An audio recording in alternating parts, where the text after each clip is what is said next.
Quando você vai em Atos, por favor, Atos capítulo 12, e vê uma história de um perseguidor, de pessoas de Deus sendo perseguidas, de interferências que Deus faz em lugares totalmente aprisionados ao ponto de não ter outra solução a não ser uma ação sobrenatural. Você vai sendo ajudado nessa reflexão a exercitar a oração. Sem oração não há comunhão. A oração, ela é um diálogo, é uma comunicação do jeito que você é, da forma como você está, com a sinceridade que você tem, com aquilo que de fato te incomoda, exposto, externado diante de um Deus que sabe antecipadamente tudo de todos. Atos capítulo 12 vai te ajudar, e vamos orar aqui, porque a finalidade é orar. Atos 12, aberto, vamos ler versículos 5, 13, 14, 15 e 17. A história contada é a história de alguém que tem autoridades, mas não compreende nada de Deus. Isso é muito comum. Gente que age, mas não percebe Deus de alguma maneira. A história de Atos 12 é uma história que insere alguém que é preso, mas uma manifestação que liberta essa pessoa dessa prisão.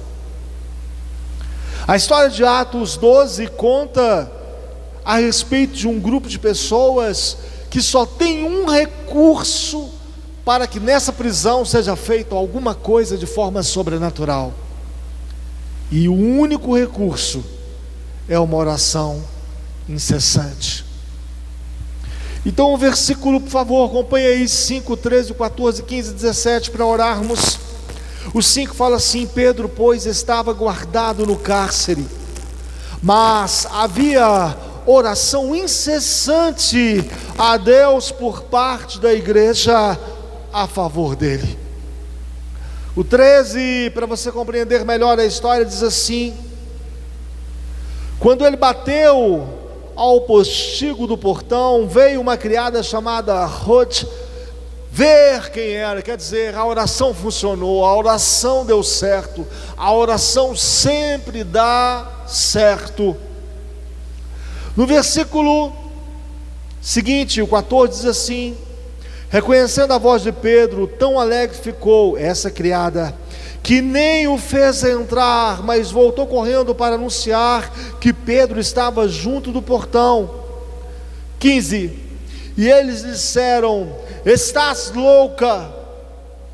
As pessoas, em relação à oração, elas não são muito envolvidas na expectativa de que vai dar certo. Tanto que os cultos de orações das igrejas são cultos que envolvem poucas pessoas. Poucas pessoas saem das suas casas para vir ao culto de oração e falar com Cristo na comunidade. Isso tem uma razão, isso tem uma condição para observarmos que essas pessoas que não vêm e que não oram são pessoas que estão depositando pouca confiabilidade no exercício da oração, é claro. Mas o texto diz assim, 15: eles lhes disseram: estás louca? Ela, porém, persistia em afirmar que assim era. Então disseram: é o seu anjo. O 17, para finalizarmos, para entendermos, diz assim: ele, porém, fazendo-lhe sinal com a mão para que se calassem, contou-lhes como o Senhor o tirara da prisão, e acrescentou: anunciai isto a Tiago e aos irmãos. E saindo, retirou-se para outro lugar. Vamos lá? Irmãos, olhem para mim. Pedro é preso. Prisão todo mundo tem. E para que ele fosse reservado nessa prisão, ele foi guardado. E a ideia de ser guardado se traduz também na ideia de aguardar. Para aí para você pensar comigo, vem rápido. Aguardar é o ato de você esperar. Imagine Pedro na prisão tendo que esperar. Irmãos, o pior de esperar, o que existe de mais conflitante, incômodo na espera, é você esperar sem expectativa, dia a dia. A Bíblia fala no texto aí que 4 guarnições, cada guarnição, 16 com andar em todas, compõe-se cada guarnição de 4 soldados. Como que o cara tem expectativa, como que o cara espera alguma coisa em termos de resolução? Guardado para a morte, preso, reservado, de maneira que realmente ali estavam pessoas para que pudesse fazer cumprir o que foi determinado. Mas a pergunta é: e quando não há expectativa?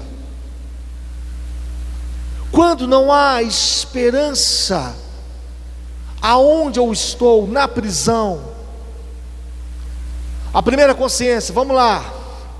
Aguardar nunca é para sempre, seja o que for, na sua vida vai acabar, vai terminar. Você nunca vai aguardar o que você está esperando para sempre.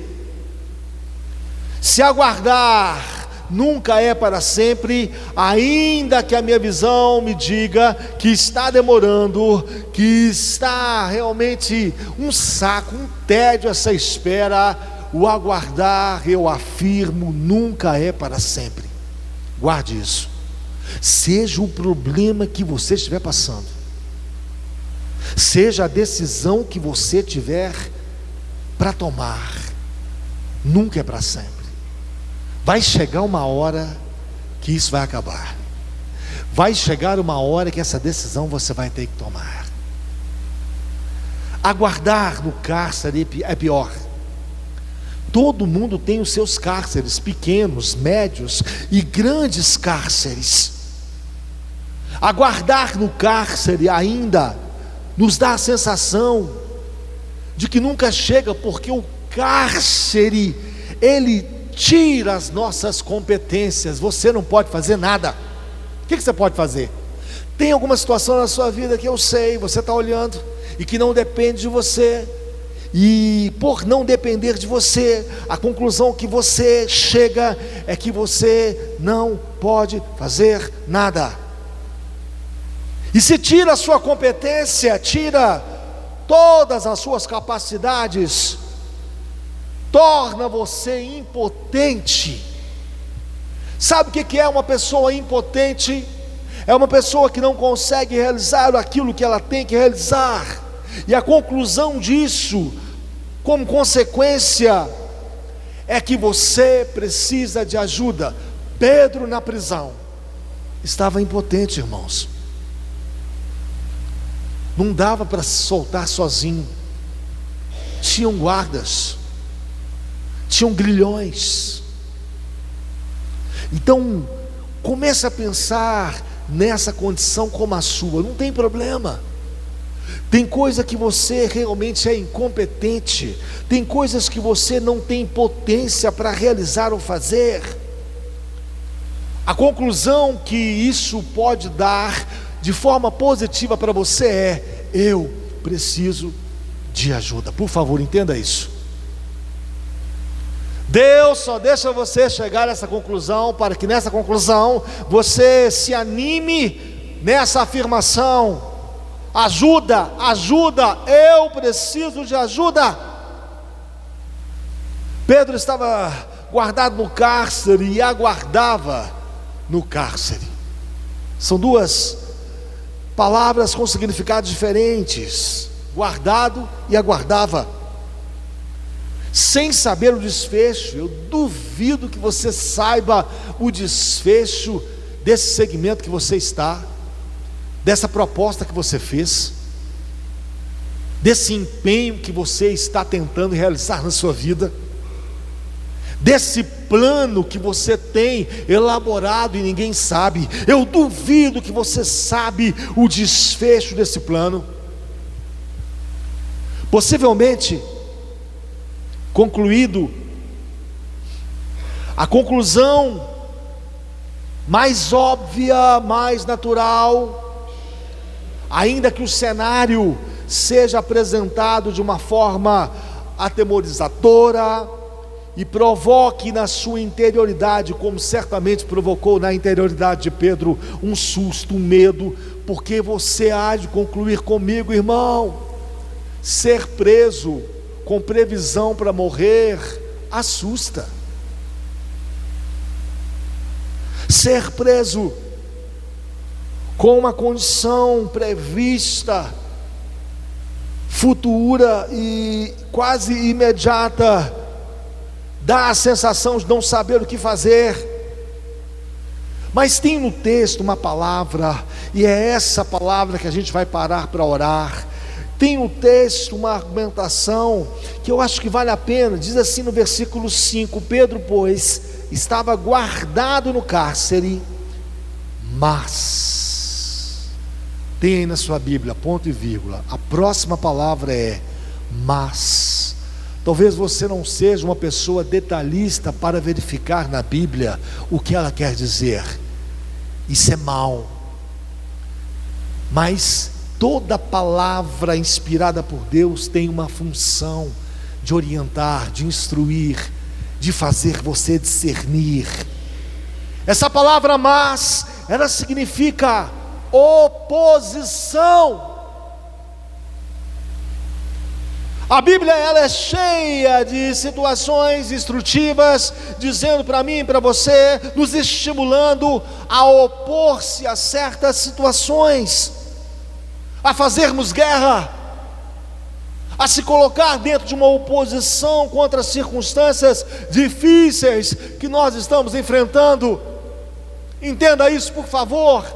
Essa palavra mas aí significa o seguinte: mas havia oração incessante. Pedro estava preso, Herodes havia mandado prender Pedro. Pedro estava guardado por 16 homens, 4 guarnições, toda circunstância contrária.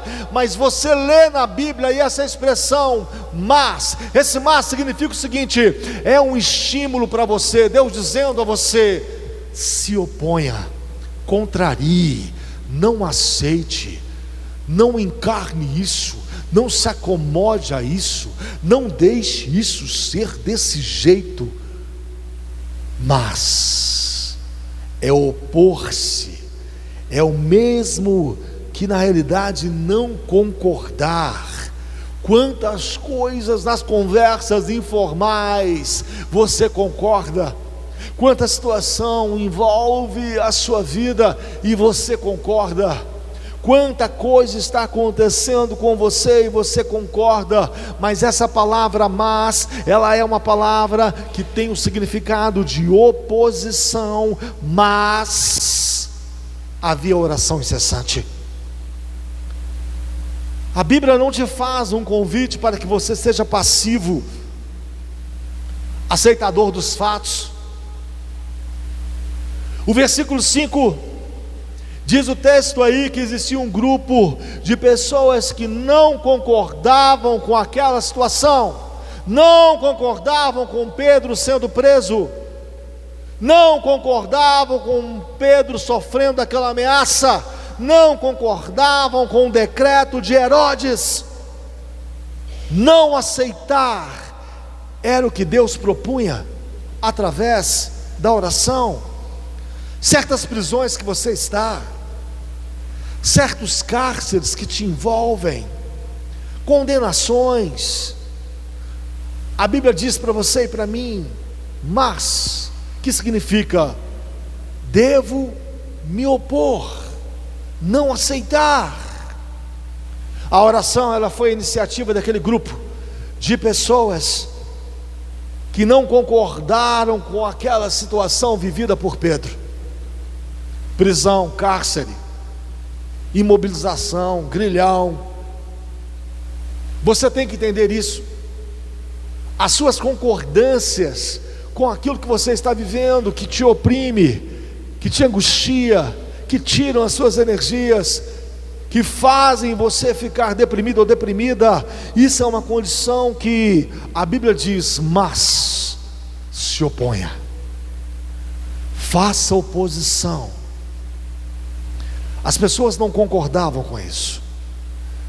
Por que você tem que concordar com as situações que te prendem, que te encarceram, que dão a você uma condição de inabilidade, ausência de desenvoltura? Por que você tem que concordar com essa porta fechada? Por que você tem que, na realidade, concordar passivamente com aquilo que está sendo imposto para você? Você vai ter que consultar a Deus. Diz o texto no versículo 5, que eles fizeram orações, e essa foi a iniciativa. Você não tem dinheiro para discordar, às vezes você não tem saúde para discordar, você não tem nem coragem interior para discordar, você não tem habilidade na mente intelectual para discordar, você não tem vários outros recursos, você não tem uma sistematização, uma organização de recursos para discordar de certas circunstâncias que você está vivendo. Então, pastor, como é que eu começo a discordar então, para não ser tão passivo, para não ficar só recebendo esses ataques? A oração, ela foi a iniciativa dessa discordância. Você discorda, meu irmão, minha irmã, orando e falando com Deus: Deus, está doendo, Deus, estou aflito, Deus, eu não sei o que fazer, Deus, eu estou te esperando, Deus, eu quero que o Senhor me ajude, Deus, essa situação está ficando insuportável, Deus, eu quero uma melhoria, Deus, eu preciso, Deus, eu confio no Senhor. Você discorda através das orações. Recurso você não tem dinheiro, nem saúde, às vezes você não tem uma boa influência, uma boa relação com alguém importante. Aqui os meus irmãos em Atos capítulo 12 não tinham influência nenhuma na relação com Herodes. Não tinha ninguém aqui do grupo de oração, dos irmãos que estavam aqui, que podiam chegar lá em Herodes e falar: Herodes, você é meu amigo, quero te fazer um pedido pessoal, particular, solte por favor Pedro é meu amigo. Não tinha uma pessoa sequer que pudesse influenciar Herodes. A sua única influência, a única influência eficaz é a iniciativa da oração. E você deve discordar do que está acontecendo com você através das orações, e orações feitas de maneira como a Bíblia diz para você fazer. Orações que tenham bondade da intenção daquilo que você ora. Você já orou pensando nisso? A sua oração, ela tem que ter uma carga e uma responsabilidade, um encargo de benignidade. Você deve trilhar esse caminho. A sua oração, ela precisa, na sua autoavaliação interna, quando você se avalia, olhando para você, ela precisa ter o máximo que você puder de nível de sinceridade exposto a Deus. Qualquer tentativa de falsidade, qualquer tentativa de hipocrisia, qualquer tentativa de automaticidade, qualquer tentativa de algo rotineiro feito por uma atividade natural, qualquer situação que te leve expulsando você de uma sinceridade com Deus, deve ser bloqueada, e você deve achar no seu coração, abaixando a sua cabeça, fechando os seus olhos, um nível de sinceridade que você mesmo conclua e diga a você mesmo: Deus, eu estou sendo o máximo que eu posso sincero ao Senhor. Você não tem dinheiro, possivelmente você não tem sequer boa saúde, nem física e nem mental. Você não tem bons relacionamentos, amigos influentes. Você não sabe nem o que fazer. Você não tem coragem para fazer. Então o que você precisa é dessa iniciativa da oração. Essa iniciativa que dê a você, ao seu coração, o exercício de uma fala benigna, bondosa, uma sinceridade aguda, profunda. E aí sim, porque diz a Bíblia que Deus é benigno para com os benignos, Deus é sincero para com os sinceros. Pronto. Se a Bíblia diz que o Senhor é benigno para com os benignos, eu quero fazer uma oração que tenha bondade nela. Se a Bíblia diz que o Senhor é sincero para com os sinceros, eu quero ser sincero na minha expressão para o Senhor. Mas eu quero opor a essas situações as quais eu estou vivendo. Entendido assim? Abaixe sua cabeça, feche seus olhos. Senhor, muitas coisas estão acontecendo com muita gente que aqui está, e as pessoas estão pensando que isso é normal, que é algo que deve ser encarado como normalidade, e não é. A sua palavra, Deus, ela é estimulante, ela é inspiradora e nos impele a uma condição, ó Pai, de orarmos contra aquilo que de fato estamos vivendo, no sentido de sermos perseguidos, no sentido de sermos massacrados, no sentido de sermos angustiados, porque diz a tua palavra que orando ao Senhor no dia da angústia, o Senhor nos livrou.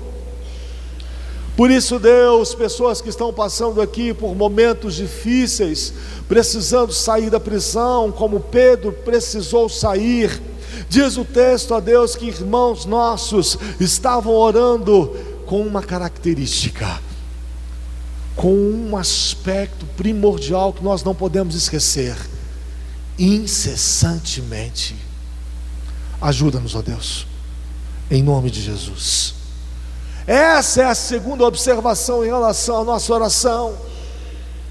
Você não pode desistir daquilo que você fala com Deus. Você não fala algo a alguém e de repente, depois de uma semana, aquela fala não tem mais valia. Permaneça naquela fala, e sempre aquela pessoa, ela precisa ser relembrada.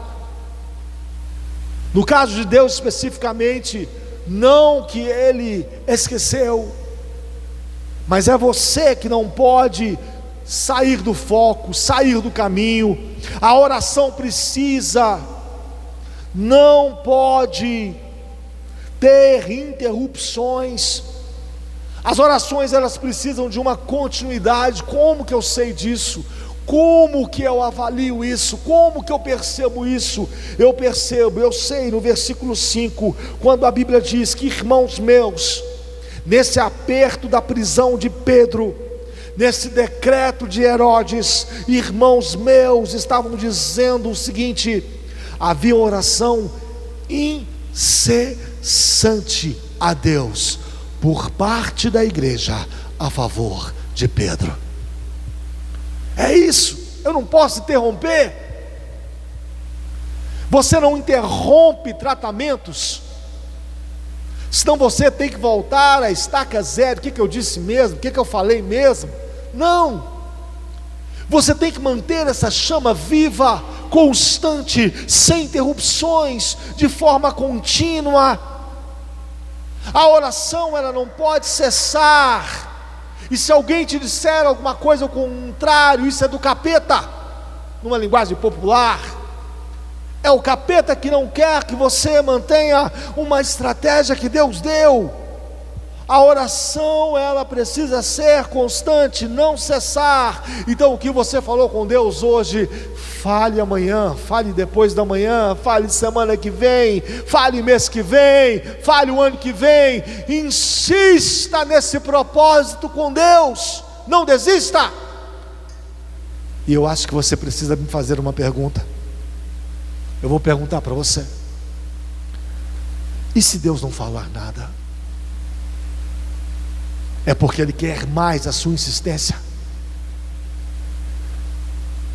Deus aqui no texto não disse que iria tirar Pedro do cárcere. Ele tirou sem falar que ia tirar. Deus às vezes age assim, enquanto você pede, Ele vai agindo, e você pedindo, Ele já está agindo, e você argumentando em nome de Jesus, Ele já está trabalhando, e você nessa insistência. O trabalho de Deus, Ele não para, porque Deus não interrompe o seu trabalho, na oração incessante que você faz, nessa continuidade de oração que você exerce sem cessar, em nome de Jesus, diante de Deus.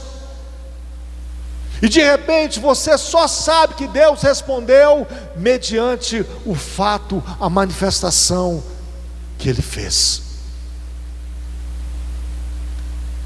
E eu quero que você entenda isso. Por que você parou com as suas orações? Por que paramos? Havia oração incessante a Deus, diz o texto. Deus é o canal, a pessoa que se faz a oração fundamentalmente mais importante. Deus não é uma pessoa comum, é uma pessoa a mais importante, necessária, onde nossa certeza não se decepciona, nem que Ele tenha que te dizer um não. Com Deus não há decepções. E eu quero que você entenda isso. E aí a gente precisa de entender. Deixa eu reunir as informações aqui. Um povo que ora incessantemente, um povo que se interessa e coloca na sua oração benignidade, um povo que consegue, além da benignidade, externar a Deus de todo o coração, de toda a alma, de todo o entendimento, uma vontade expressa, sinceridade. Toda oração, ela precisa de se saber o que vai se fazer com a bênção. Se Deus mudar a pessoa que você quer que Ele mude, o que você vai fazer com a bênção? Se Deus te der o recurso que você quer, o emprego que você quer, aquilo que você pede, a cura que você deseja, o que você faz com a bênção? Quando eu olho para o texto, eu vejo no versículo 11 algo interessante, a euforia que não deixa você dominar a bênção, a euforia que não deixa você tratar a bênção com equilíbrio. E é por isso que as pessoas não podem ser abençoadas assim, não, a revelia, porque elas são desequilibradas. Primeiro tem que equilibrar, estruturar, preparar, e é isso que Deus faz, porque a bênção traz uma euforia, e às vezes essa euforia descontrolam pessoas ao máximo. Começam as pessoas a pensarem tanto na bênção, e esquecem o abençoador. Lá na oração é o lugar onde você deve firmar o propósito, que você vai fazer quando Deus te abençoar? O que você vai fazer quando Deus mudar essas circunstâncias que você quer que Ele mude? Isso deve ser definido antes, porque se não for definido antes, vai entrar euforia, e a euforia ela precisa ser controlada, porque senão você não aproveita o máximo daquilo que Deus te deu. Rode aí no texto, a criada, ela ouviu o portão bater, bateu no portão, ela ouviu, ela foi lá. Quando ela chega no portão, quem que ela vê? Pedro. Mas esse Pedro não tinha o decreto de Herodes para ser morto.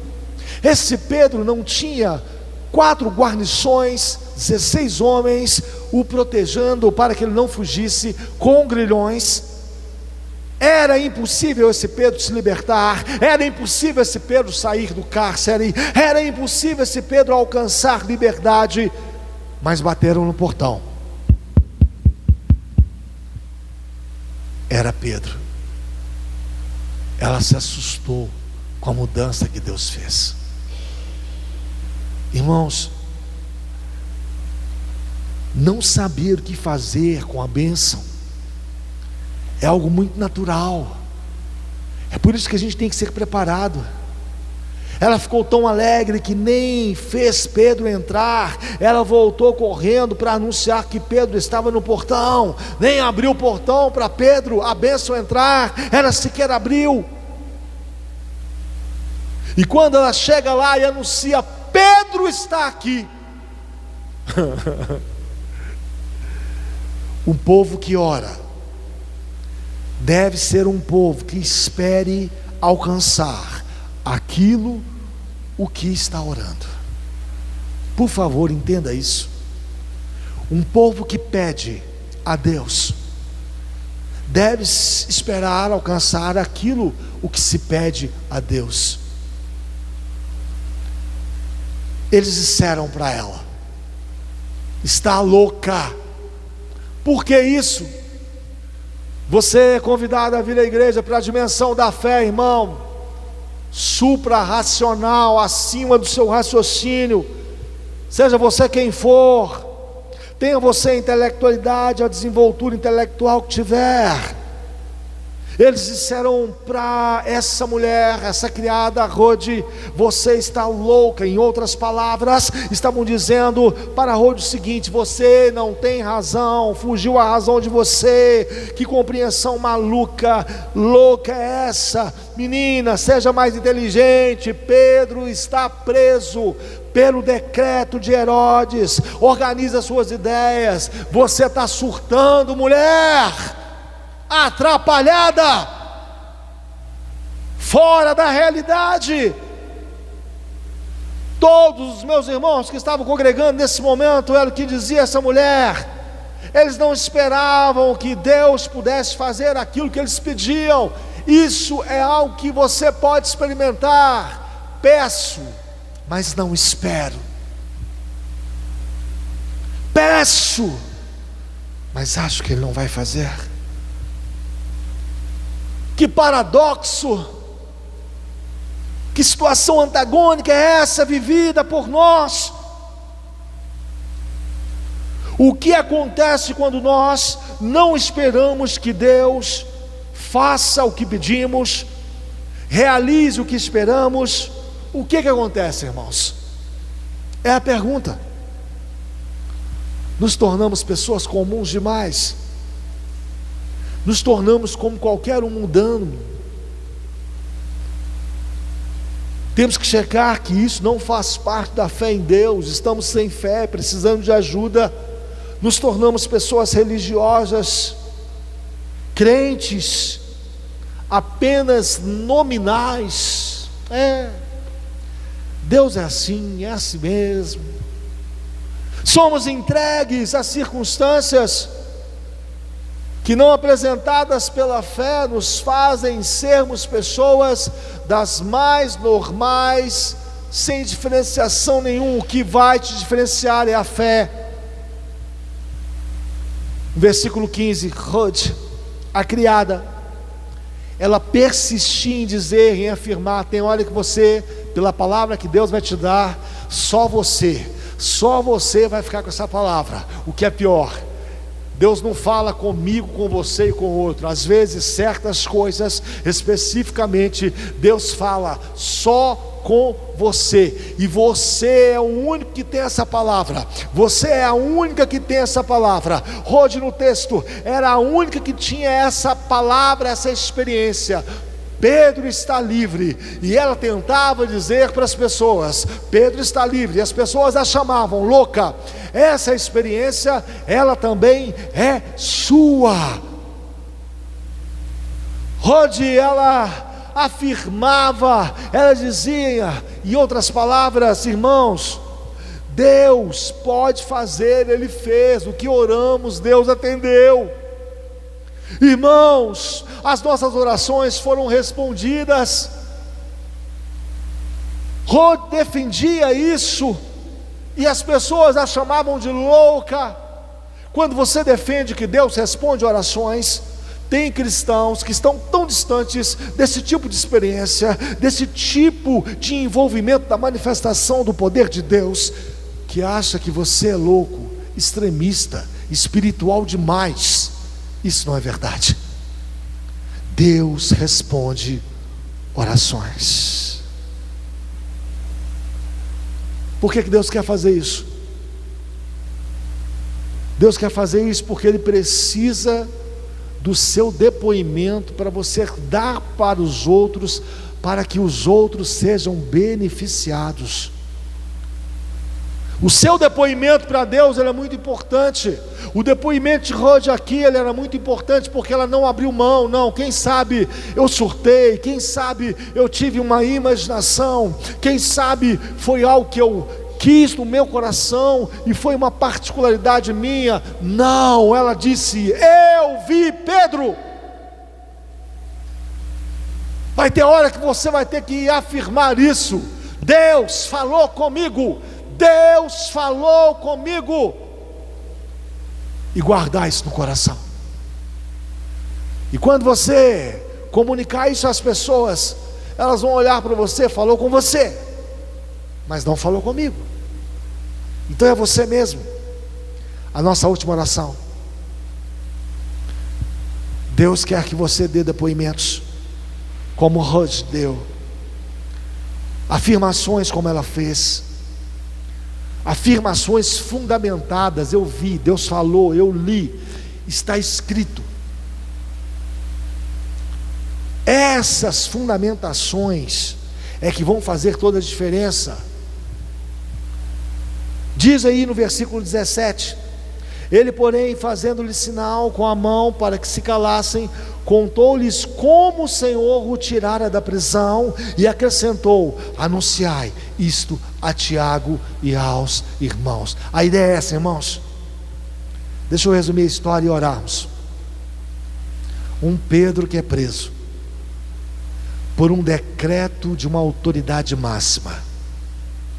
Irmãos que não tem outro recurso, só a iniciativa e o recurso da oração, aprendem que precisam estar ali em oração incessantemente, não pode interromper. Deus, livra Pedro da morte. Deus, livre Pedro dessa circunstância.